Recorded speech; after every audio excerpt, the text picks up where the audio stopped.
Magandang gabi, Philippine Air Force. Narito ang magiging lagay ng panahon ngayong araw ng Martes, 09 June 2026. Sa kasalukuyan, wala naman tayong binabantayang bagyo o low pressure sa loob ng ating Philippine Area of Responsibility at southwest monsoon o yung hanging habagat ang nakakaapekto sa northern Luzon.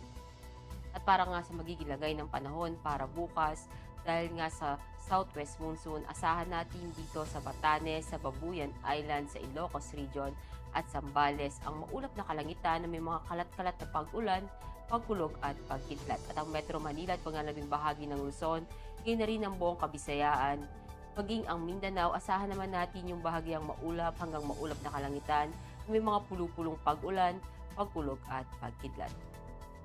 At para sa magiging lagay ng panahon sa mga susunod na araw, sa Metro Manila, asahan natin sa Huwebes hanggang Sabado ang bahagyang maulap hanggang maulap na kalangitan na may mga pulupulong pag-ulan, pagkulog at pagkidlat. Maging dito sa Cavite, sa Lipa, sa May Angeles, sa Puerto Princesa, sa Kalayaan Island, sa Mactan, sa Zamboanga at Davao. Ang araw ay lulubog ng 6:24 ngayong hapon at sisikat bukas ng 5:26 ng umaga.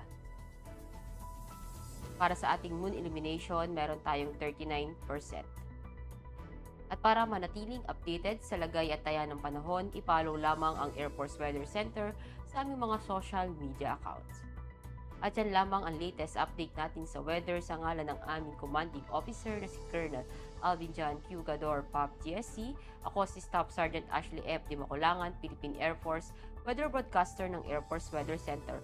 Muli, magandang gabi, Philippine Air Force.